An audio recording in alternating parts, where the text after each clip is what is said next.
ये इसकी लिमिटेशंस है, आप इसको देख सकते हैं। मैं ये नहीं कहूंगा आपको स्क्रीनशॉट ले लो, कारण उसका ये है कि आपको इसके शॉर्ट नोट्स खुद से बनाने पड़ेंगे। भाई शॉर्ट नोट्स बनाने में ज्यादा टाइम नहीं लगाना है, ये नहीं कि भाई डिटेल लग गए भाई रात तक सिर्फ नोट्स बनाए। सर स्टेशनरी ऑर्बिट, वो ऑर्बिट जिसमें इलेक्ट्रॉन घूम रहा है उसमें वो एनर्जी रेडिएट नहीं करेगा, अपन ने उसको नाम दे दिया स्टेशनरी ऑर्बिट। सभी ऑर्बिट से सभी ऑर्बिट्स में जाएगा, वो छठे से दूसरे में, छठे से पहले में, छठे से पांचवें में, पांचवें से तीसरे में, कुछ किया पहले से छठे में, किसी में भी इलेक्ट्रॉन कहीं भी जा सकता है।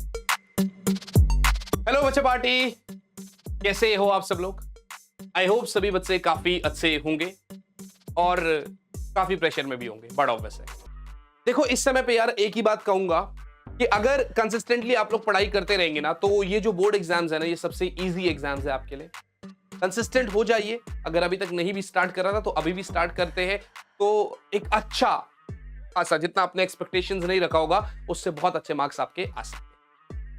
गाइस हमारी ये जो वन शॉट सीरीज है जिसमें मैं आपको वन शॉट्स करा रहा हूं, तो आज के इस जो लेक्चर का मोटिव है दैट इज ये चैप्टर 12 एटम्स, मॉडर्न फिजिक्स का ये काफी इंपॉर्टेंट चैप्टर है। स्कोरिंग है, बहुत आसान है, न्यूमेरिकल्स, डेरिवेशन और जो आपका फॉर्मूलाज है वो बहुत इजी है इसके, और डिट्टो फॉर्मूला बेस्ड क्वेश्चन आ जाते हैं इसमें, राइट? तो एक तो ये चीज है। दूसरी ये है कि यार अगर आप लोगों का मन करे तो अभी आप इस वीडियो को बंद कर सकते हैं, बाद में खोल लेना, बट मेरी ये रिक्वेस्ट है आप लोगों से कि रजिस्टर उठा लो, पेन उठा लो, मेरे साथ साथ आप इसको स्टार्टिंग से लास्ट तक निपटा दो। करीब 1.5 घंटे के आसपास का लेक्चर होगा, राइट? और मजे भी आएंगे आपको, फिर उसके बाद आप क्वेश्चंस लगा लेना इसके, ठीक है ना? और साथ ही साथ में यार अगर आप इस वीडियो को अपने फ्रेंड्स के साथ शेयर कर देंगे तो मेरी बड़ी हेल्प हो जाएगी। चैनल जो है ना, ये जब उठेगा तो आप लोग भी देखेंगे कि यार कहां से स्टार्ट किया था और तुम लोगों ने कहां तक इसको पहुंचा दिया, ये तुम्हारी जिम्मेदारी है। चलिए, तो एटम्स की शुरुआत से पहले एक छोटी सी बात और, दैट अगर आप देखेंगे तो टेलीग्राम चैनल है हमारा फिजिक्स ऑन योर टिप्स के नाम से, ये टेलीग्राम चैनल है, इसको जरूर ज्वाइन कर लेना। इसके पीछे का कारण यह है कि यहां पर सारे के सारे नोट्स, स्पेशल क्लासेस के लिंक्स, जो भी मेरी लाइव क्लासेस होती है उसके लिंक्स, ये सब चीज आपको यहां पर प्रोवाइड करी जाती है। एटम, क्योंकि चैप्टर एटम है तो एटम के बारे में तो पढ़ना है ही, बट यार इसमें ना हमें ये 3 मॉडल्स पढ़ने हैं, Thomson's model of atom, Rutherford model of atom और फिर बोर्स मॉडल ऑफ एटम। चीजें बहुत सारी पढ़ने, जैसे अगर मैं रदरफोर्ड की बात करूं तो डिस्टेंस ऑफ क्लोजेस्ट अप्रोचेस में एक चीज पढ़नी पड़ेगी, बोहर में स्पेक्ट्रल सीरीज और हाइड्रोजन एटम, थ्योरी है, न्यूमेरिकल्स भी है। हम यहां पर चैप्टर कंप्लीट कर रहे होंगे, इसके बाद आपको इसका एमसीक्यू और पीवाईक्यूज का सीरीज भी मिल रहा होगा। चलिए शुरुआत करते हैं। सबसे पहले पहले अगर मैं आपको बताऊं तो सबसे पहले पहले यार थॉमसन से शुरुआत करते हैं। थॉमसन ने क्या बोला? थॉमसन्स की अगर बात करी जाए, थॉमसन्स मॉडल ऑफ एटम की, तो यार थॉमसन ने एक बात बोला कि सर एटम जो है ना वो एक स्फेयर है, एटम जो है ना वो एक स्फेयर है बेटा, ठीक है ना? इस स्फेयर में उसने हमसे बोला, इस स्फेयर में उसने हमसे बोला कि अगर आप देखते हैं तो यहां पर यार अंदर जो है ना, अंदर जो है ना इसमें पॉजिटिव चार्ज होता है। होल्ड करिएगा जरा। इस स्फेयर में अगर मैं ऐसे बना रहा हूं इसको, अगर मैं इसको यहां से ऐसे बना रहा हूं तो आप देखिएगा, कोई बात नहीं, थोड़ा सा जो बाउंड्रीज है ना, जो बाउंड्रीज है उसको तो हम बाद में कर लेंगे डेकोरेट, अभी थोड़ा साइड से कर देते हैं एटलीस्ट, राइट? ये चीज इसने बोला सर इसमें जो हमारे पास अंदर है ना, तो अंदर तो हमारे पास यार पूरा का पूरा पॉजिटिव चार्ज है। ऐसे करके बताता हूं ये मैं क्या कर रहा हूं और क्यों कर रहा हूं, ठीक है ना? थियरी जो भी आएगी बेटा उसको मैं लिखवाऊंगा नहीं, टाइम वेस्ट नहीं करूंगा, उसके सामने पीडीएफ है, वहां से आप देख लेना और वो आपको टेलीग्राम चैनल पे मिल जाएगी। तो टेलीग्राम चैनल को ज्वाइन करना बहुत जरूरी है। लेक्चर को बाद में देख लेना, टेलीग्राम चैनल पहले ज्वाइन कर लेना। आप ध्यान से देखो बच्चे, यहां पर मैं आपको एक चीज बता रहा हूं कि यार ये मेरे पास एक वो है, कहता है सर अंदर सारा का सारा पॉजिटिव चार्ज है, इसके अंदर ना थोड़े से इलेक्ट्रॉन्स भी एम्बेडेड है, इसके अंदर थोड़े से इलेक्ट्रॉन्स भी एम्बेडेड है। ये आपको शायद से, अगर मैं इसका बाहरी हिस्सा ग्रीन कलर का बनाता तो ये आपको एक तरबूज जैसा दिखाई दे रहा है, राइट? ये आपको एक तरबूज जैसा दिखाई दे रहा है, जिसमें ये जो रेड वाला पोर्शन है वो पॉजिटिव चार्ज है और वो जो छोटे छोटे से बीज है ब्लैक कलर के वो इलेक्ट्रॉन्स है। तो इसलिए इसने इस मॉडल को सीड्स इन अ वाटरमेलन भी बोल दिया। इसलिए इसने इस मॉडल को सर सीड्स इन अ वाटरमेलन भी बोल दिया। ये भी ठीक है सर, सीड्स इन अ वाटरमेलन भी बोल दिया, या यूं कह दो सर, या यूं कह दो सर, या यूं कह दो sir, this is plum in a pudding. जैसे जैसे कि हलवे में बादाम बोल दो आप, ठीक है ना, या खीर में काजू, या खीर में किशमिश बोल दो। तो ये आप समझो, इसने कहा सर एटम एक स्फेयर है, ठीक है ना, उस स्फेयर के अंदर पॉजिटिव चार्ज कॉन्टिन्यूअस है और इलेक्ट्रॉन्स अंदर एम्बेडेड है। एक बात और इसकी बड़ी प्यारी थी जो इसने कही, वो यूं कहा कि सर ये जो मेरे यहां पर एटम है ना, ये इलेक्ट्रिकली न्यूट्रल है। इसने कहा सर एटम जो है ना, ये इलेक्ट्रिकली न्यूट्रल है, मानी सर एटम जो है वो इलेक्ट्रिकली न्यूट्रल है। सर इस बात का क्या मतलब है कि एटम इलेक्ट्रिकली न्यूट्रल है? इस बात का मतलब है कि जितना जो पॉजिटिव चार्ज है, ये जो भी पॉजिटिव चार्ज है, ये आपका नेगेटिव चार्ज के बराबर है। यानी जो पॉजिटिव मैटर है, जो पॉजिटिव चार्ज है, वो इलेक्ट्रॉन्स के चार्ज के बराबर है। तो atom as a whole is electrically neutral.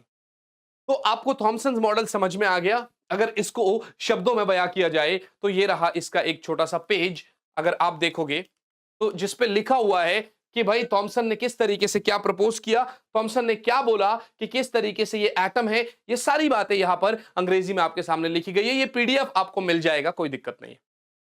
Thompson की बात बिल्कुल सही थी, हमें समझ में आ गया। बट यार थॉमसन जो है ना, वो फेल कैसे हुआ? थॉमसन का फेलियर कहां से आया हमारे सामने?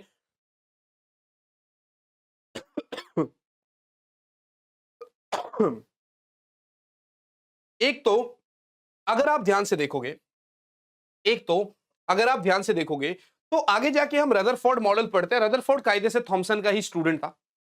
तो रदरफोर्ड का जो मॉडल में हम अभी आगे पढ़ने वाले हैं, किस तरीके से गोल्ड फॉइल की जो स्कैटरिंग है, उसका जो लार्ज एंगल स्कैटरिंग है, वो अल्फा पार्टिकल का स्कैटरिंग गोल्ड फॉइल के ऊपर में जो लार्ज एंगल स्कैटर करता है, जो भी हम पढ़ने वाले हैं, उसको एक्सप्लेन नहीं कर पाया। आगे हम बोर मॉडल के बाद स्पेक्ट्रल सीरीज पढ़ेंगे, ये उसको भी एक्सप्लेन नहीं कर पाया। यानी अगर आप देखेंगे तो वो आपसे पूछ सकता है कि सर थॉमसन जो है वो फेल कैसे हुआ? तो these are the failure of Thomson model, जिसमें वो कह रहा है कि sir it could not explain the origin of spectral series in the case of hydrogen atom and other atoms. Also, it fails to explain the large angle scattering of alpha particles in Rutherford's experiment. ये दोनों चीजें ये explain नहीं कर पाया।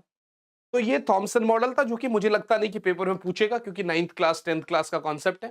खैर, alpha particle scattering experiment पढ़ेंगे। ये आपने यहां पर एक डायग्राम सा बना के देख लिया, लेकिन मैं ना चाहता हूं कि ये डायग्राम हम हाथ से बनाएं। The reason behind that also बड़ा सिंपल है।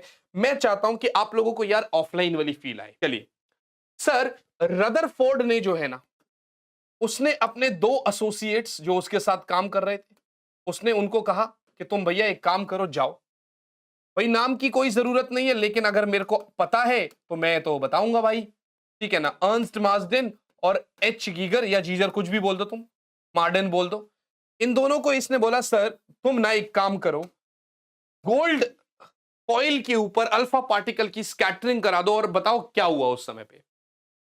इन्होंने क्या किया सर, इन्होंने क्या किया होगा? इन्होंने कहा यार एक काम करते हैं, ले तो लेते ही है, बिल्कुल ठीक है। इन्होंने एक वैक्यूम चेंबर बना दिया, एक वैक्यूम चेंबर बना दिया, इसके अंदर एयर नहीं है। यहां पर इन्होंने क्या किया सर, एक लेड का ब्लॉक ले लिया, मतलब लेड का एक ऐसा ब्लॉक ले लिया, और इसके अंदर एक radio active source of alpha particle रख दिया। सर ये क्या है? सर ये radio active source of alpha particle है। अभी थोड़ी सी थियरी है, बाद में फिर उसके बाद डेरिवेशन भी है, तो मजे आएंगे। तो radio active source of alpha particle रख दिया, ठीक है ना। अब ये अल्फा पार्टिकल क्या होता है भैया? ये जो अल्फा पार्टिकल है, यदि आपको नहीं पता तो ये हीलियम एटम है, जिसमें से आपने दोनों इलेक्ट्रॉन्स निकाल दिए। तो आप यू कह सकते हैं सर He2 पॉजिटिव, राइट है जी भाई, दोनों इलेक्ट्रॉन्स निकाल दोगे तो He2 पॉजिटिव, राइट है जी। तो ये अल्फा पार्टिकल है। अगर आप देखोगे कोई पूछे तो sir charge on alpha particle is twice on charge on proton, जो प्रोटॉन का चार्ज होता है उसका दुगना, और अगर अल्फा पार्टिकल का मास होगा तो वो 4 times mass of alpha particle, वो 4 गुना होता है। सर इसके अंदर रेडियो एक्टिव सोर्स है, जो बेसिकली सारे डायरेक्शंस में रेडिएशंस निकाल के दे रहा होगा, ये ऐसे, राइट है जी। सर लेड क्यों लगाया, सर लेड का ब्लॉक क्यों लिया? उसका कारण सिर्फ इतना है कि लेड जो है ना रेडिएशन को एब्जॉर्ब कर लेगा। लेड जो है ना वो रेडिएशंस को एब्जॉर्ब कर लेगा और सिर्फ जो ओपनिंग उसको मिल रही है वहां से वो रेडिएशंस को भेज देगा, वहां से वो रेडिएशंस को भेज देगा। आगे फिर हमने यहां पर इसको हमने नाम दिया कोलीमेटर, हमने इसको नाम दिया कोलीमेटर। बेसिकली ये भी लेड के ही है, ठीक है ना, ये भी क्या कर रहे हैं, रेडिएशन एब्जॉर्ब कर रहे हैं। तो ये सीधा सीधा आगे चली गई भाई रेडिएशन। हमने यहां पर गोल्ड की एक फॉइल रख दी, हमने यहां पर क्या कर दिया भैया, गोल्ड की एक फॉइल रख दी। ये पूरा डायग्राम आपको क्लियर हो जाएगा, नेक्स्ट पेज पे ऑलरेडी बना रखा है, ठीक है ना। बट स्टिल जब हाथ से बनाते हैं ना तो आपको भी समझ में आता है, अच्छा ये भी बनाना था, ये भी बनाना था, स्टेप वाइज आपको समझ में आते रहता है। सर जैसे ही ये अल्फा पार्टिकल इस पे स्कैटर्ड हो गए, मतलब इस पे टकरा गए अल्फा पार्टिकल, जैसे ही इस पे इंसिडेंट्स हो रहे हैं, तो यहां पर क्या हुआ ना, अल्फा पार्टिकल की ना स्कैटरिंग हो रही है। अल्फा पार्टिकल स्कैटर्ड हो गया कुछ डिग्री एंगल से, ठीक है ना। ये क्या है भैया, ये क्या है भैया, ये है स्कैटर्ड अल्फा पार्टिकल, ये है स्कैटर्ड अल्फा पार्टिकल। यार इन पार्टिकल्स को जो है ना हमें कौन बताता है कि वहां पर है, तो हमने यहां पर एक स्क्रीन लगा रखी है, जिंक सल्फाइड स्क्रीन, ठीक है ना। और साथ ही साथ में अगर मैं आपको बताऊं तो अगर आप देखेंगे, यहां पर हमने एक माइक्रोस्कोप सा भी लगा रखा है, यहां पर हमने एक माइक्रोस्कोप सा भी लगा रखा है, जिसको हम ऐसा घुमाते हैं और देखते हैं कि कितने अल्फा पार्टिकल्स वहां कहां पर टकराए, कितने अल्फा पार्टिकल्स यहां से आ रहे थे और कितने कितने डिग्री पर स्कैटर्ड होके चले गए। ये बेसिकली इनकी ऑब्जर्वेशंस थी। तो इन्होंने क्या क्या ऑब्जर्व किया, इन्होंने कुछ चीजें ये देखी कि यार लगभग लगभग ऑलमोस्ट अल्फा पार्टिकल बिल्कुल सीधे निकल गए without any deflection, without any scattering. Almost particles बिल्कुल सीधे निकल गए विदाउट एनी डिफ्लेक्शन, ये इनकी ऑब्जर्वेशन थी। अभी ये कंक्लूजन पर नहीं पहुंच पा रहे, ये सिर्फ ऑब्जर्व कर रहे हैं कि ऑलमोस्ट सारे पार्टिकल्स सीधे निकल गए। सर लिखना जो होगा वो आपको स्लाइड पे दिखाई दूंगा, वो पता चल जाएगा। दूसरी जो इनकी ऑब्जर्वेशन थी वो ये थी कि सर करीब 8000 में से एक ऐसा पार्टिकल था जो 90 डिग्री या उससे ज्यादा डिफ्लेक्ट हो रहा था, जो 90 डिग्री या उससे ज्यादा स्कैटर्ड हो रहा था। करीब 1 in a million ऐसा भी एक पार्टिकल था जो सीधा सीधा 180 डिग्री से रिबाउंड हो रहा था। देखिए भैया ये पूरा एक्सपेरिमेंट, ये प्रॉपर एक डायग्राम है जो आपको स्लाइड में मिल जाएगा, जो कि बेसिकली आपको मिल रहा होगा वही, फिर से बता रहा हूं, Telegram channel physics on your tips पर। Got it guys? चलिए, तो भाई इन्होंने क्या बोला, इन्होंने कहा सर हमारी जो ऑब्जर्वेशन है वो ये है, आपके सामने कौन कौन सी ऑब्जर्वेशन है हमारी। सर पहली ये ऑब्जर्वेशन है हमारी कि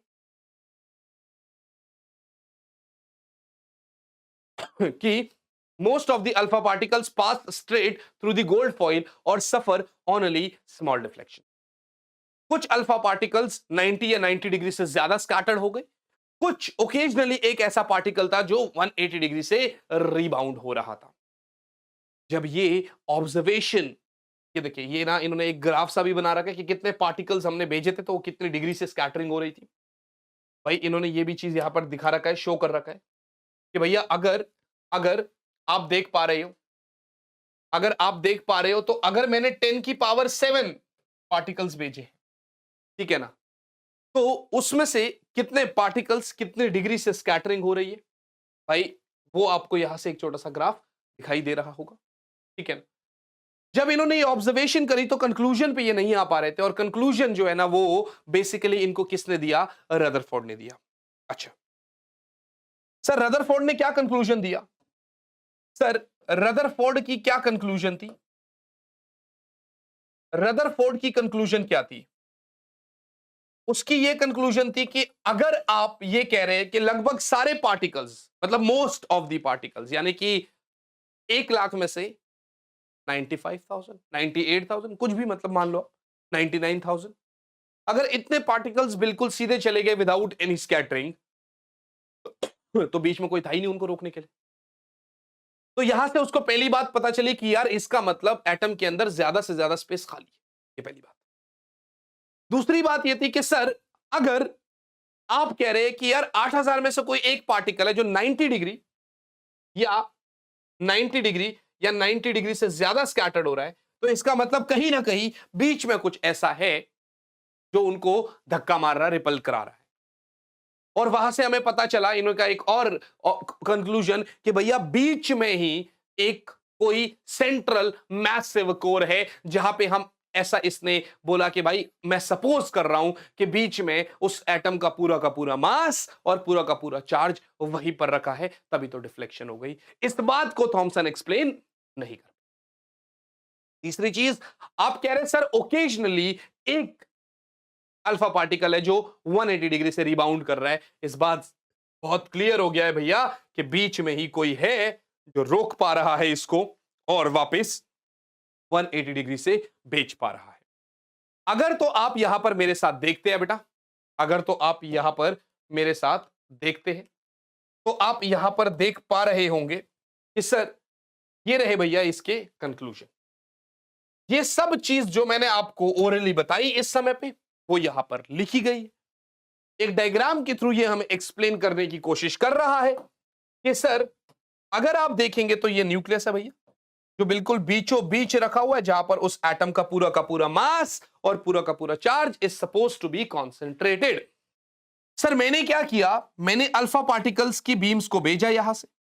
अब जैसे जैसे मैं अल्फा पार्टिकल को भेज रहा था, देखिए जब दूरी ज्यादा थी तो वो लगभग चला गया विदाउट एनी डिफ्लेक्शन, क्योंकि कुछ था ही नहीं भैया। इसके लिए भी कुछ नहीं था, लेकिन डिफ्लेक्शन आप देख रहे हो हल्का सा फर्क पड़ा, क्योंकि वो उसके पास से गुजर रहा है। सर जब वो थोड़ा ज्यादा पास से गुजर रहा था तो उसका डिफ्लेक्शन हो गया 90 डिग्री या उससे ज्यादा। लेकिन जब वो बिल्कुल हेड ऑन आया, बिल्कुल न्यूक्लियस के सेंटर पे जाके आ रहा है, तो वो जो है ना उसको वापस बेच पा रहा है 180 डिग्री पर। वो उसको वापस बेच पा रहा है सर 180 डिग्री पर। And I hope this is very very clear to you. थोड़ी सी ठंड के माहौल में भी गर्मी हो गई, क्योंकि एक तो लाइटिंग ज्यादा है और फिर बोल रहे हैं, तो इसलिए मैं कोट को उतार दे रहा हूं। ठीक है ना, अब हम क्लास ले रहे होंगे बगैर कोट की, जरूरत पड़ेगी तो बाद में पहन लेंगे, राइट। चलिए, तो यार ये हो गया। अब ये तो भैया इसकी बातें थी जो हमने सुन ली और जो हमने देख ली, ठीक है ना। तो अगर आप देखोगे तो अगर आप देखोगे तो इसने कुछ कुछ बातें बताई, इसकी ना कुछ लिमिटेशंस भी थी।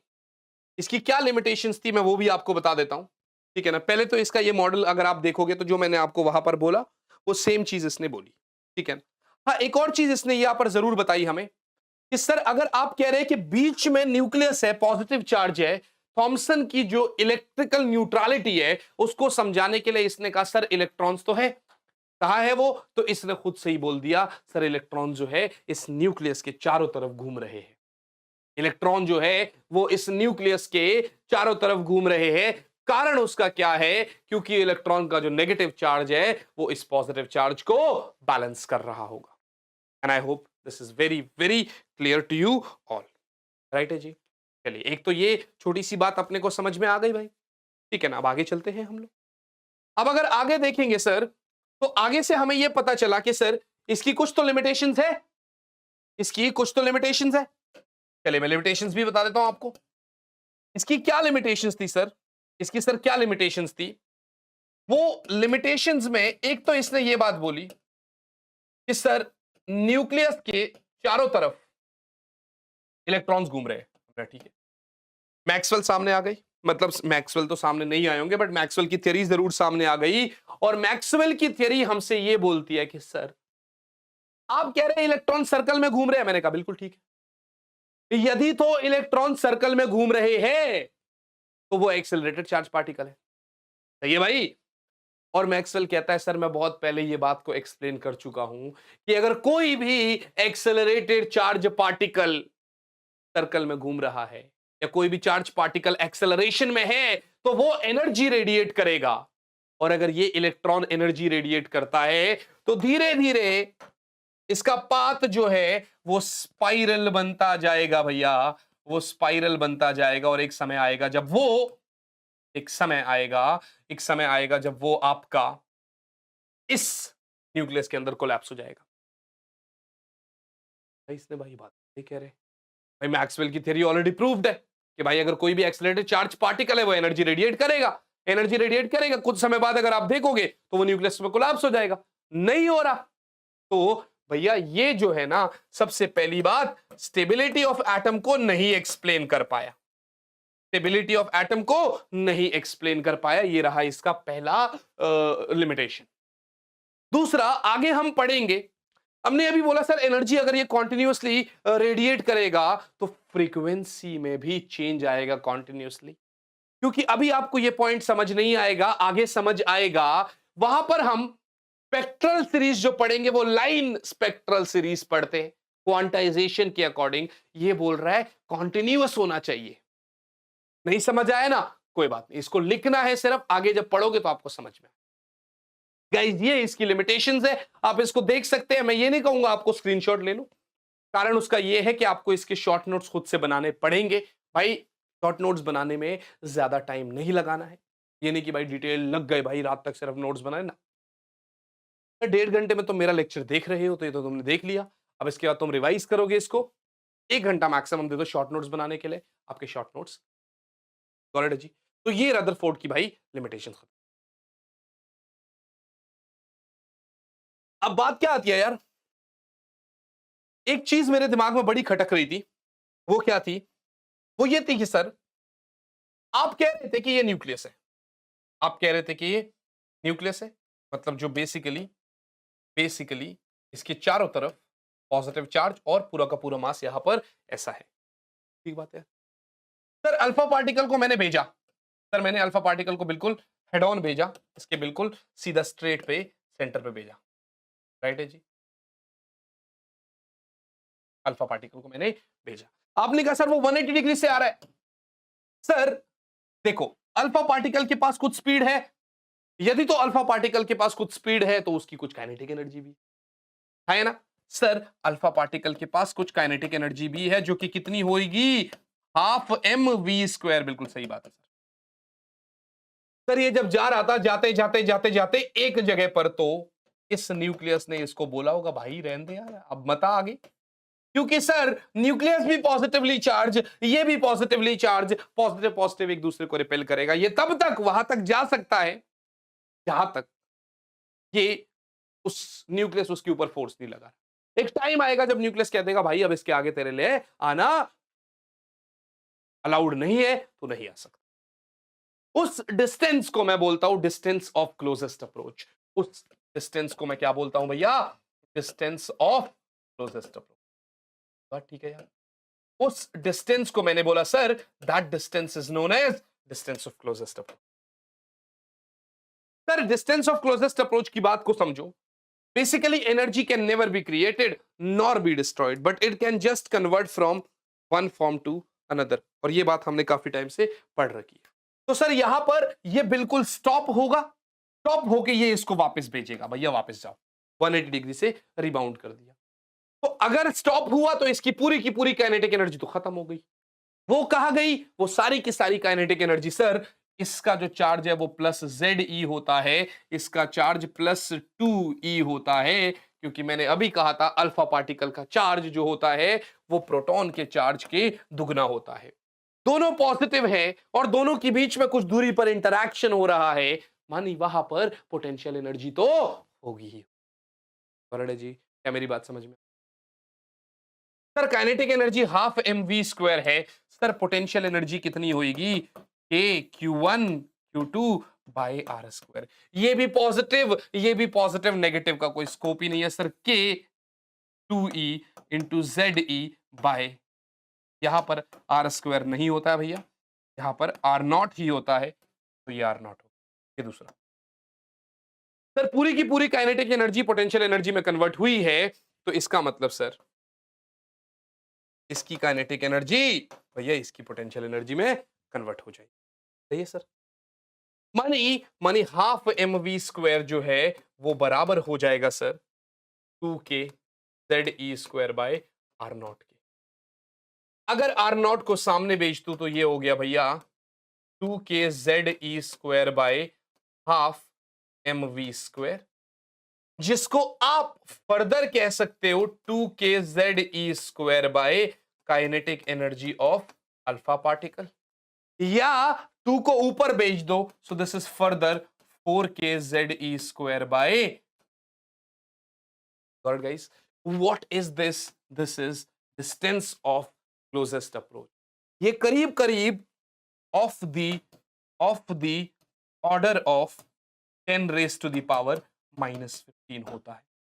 Of the order of 10 raise to the power -15 होता है। आपके सामने है, आप देख पा रहे हैं।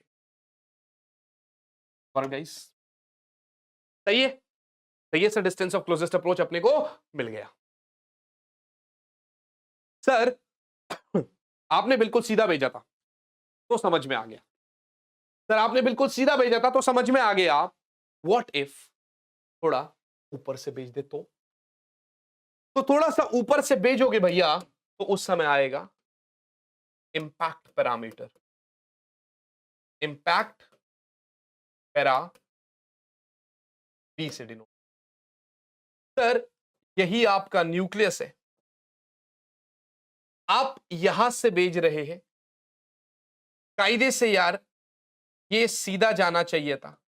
अगर कोई नहीं होता, मान लेते हैं ऐसा डिफ्लेक्ट हो गया, कितना डिग्री से? कुछ थीटा एंगल से। ठीक है जी। सर हेड ऑन होता तो वापस आ जाता। ये जो परपेंडिकुलर डिस्टेंस है ना बी, इसी को बोलते हैं इंपैक्ट पैरामीटर। ये जो परपेंडिकुलर दूरी है इसी को बोलते हैं इंपैक्ट पैरामीटर। और इसका कोई डेरिवेशन नहीं है भैया। इसका फॉर्मूला है K Z E square cot theta by 2 divided by half M square. ये काइनेटिक एनर्जी का मतलब अल्फा पार्टिकल का काइनेटिक एनर्जी है। बाकी आपके सामने के जेड ई स्क्वायर, के क्या है? 1/4 pi epsilon. 1/4 pi epsilon, right है जी। ये आपका इंपैक्ट पैरामीटर। सर ये सब लिखा हुआ है यहां पर। देखिए किस तरीके से आपको डिस्टेंस ऑफ क्लोजेस्ट अप्रोच क्या होता है, ये सब आपको लिखा हुआ मिल जाएगा भाई। किताबों में भी मिलेगा। मैंने भी किताबों से ही उठाया है, मैंने खुद से नहीं लिखा ये सब चीज। पर जो समझा रहा हूं वो खुद से समझाऊंगा तो ज्यादा मजे आएंगे। इस बीच में आपको ये इंपैक्ट पैरामीटर आ गया भैया। और ये इंपैक्ट पैरामीटर का formula K Z E square cot theta by 2 upon half M V. And I hope this is very very clear to you all. ये मेरे हिसाब से आप सभी बच्चों को बहुत अच्छे से समझ में राइट बच्चों। चलिए आगे चलेंगे यार।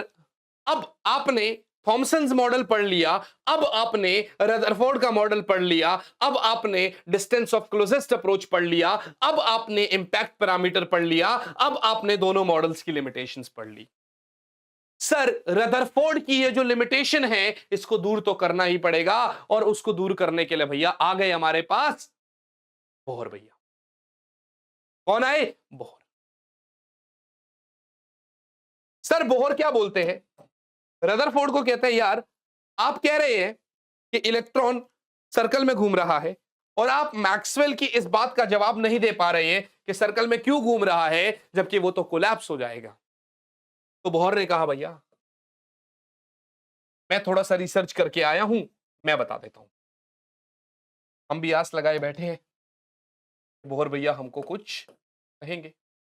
वैसे आपने ये 11th की केमिस्ट्री में पढ़ा हुआ है तो आपको काफी मजे भी आ रहे होंगे, आपको थोड़ा थोड़ा रिकॉल हो रहा होगा, अरे हाँ ये तो पढ़ा है। अब जिन्होंने नहीं पढ़ा है मैं उनको कोई ब्लेम नहीं कर रहा भाई, मैं पूरा पढ़ाऊंगा। आपके ऊपर नहीं छोड़ूंगा कि आपने 11th केमिस्ट्री में पढ़ा है कि नहीं पढ़ा। Got it?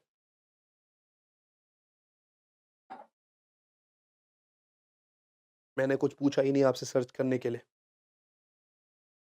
एक तो ना ये मैडम जो है ना बीच बीच में जब मुझे मिस करने लगती है ना तो ये फिर बोलने लग जाती है, तो इसलिए फिर चलो खैर, एंटरटेनमेंट की जरूरत है हमें, वो बीच बीच में मिलता रहता है। बोहर की जो बात हो रही है भैया, इन्होंने कहा सर डी ब्रॉगली की याद आ जाती है मुझे। ये वही वाला बंदा है जो पिछले वन शॉट में मैंने आपको कहा था, वो ह्यूमैनिटीज वाला बंदा जिसको नोबेल प्राइज मिलता है, right? Nobel prize. De Broglie की जो हाइपोथेसिस थी वो क्या बोलती है सर? डी ब्रॉगली की जो हाइपोथेसिस थी वो हमसे क्या बोलती है यार? वो हमसे एक ही चीज बोल रही है कि भैया आपका जो इलेक्ट्रॉन है वो वेव नेचर एग्जिबिट करता है। मतलब electron is associated with wave nature जिसकी कुछ लैम्डा भी है, यानी वेव आपका डी ब्रॉगली वेवलेंथ। इन्होंने क्या बोला सर? इन्होंने क्या बोला sir? Electrons are associated with wave nature. ठीक है, इनकी बात को मद्देनजर रखते हुए बोर ने कहा सर इलेक्ट्रॉन जिस ऑर्बिट में घूमेगा उस ऑर्बिट का जो रेडियस और सरकमफ्रेंस होगा 2πr, वो बेसिकली एन लैम्डा के बराबर होगा, जहां पर लैम्डा इज डी ब्रॉगली।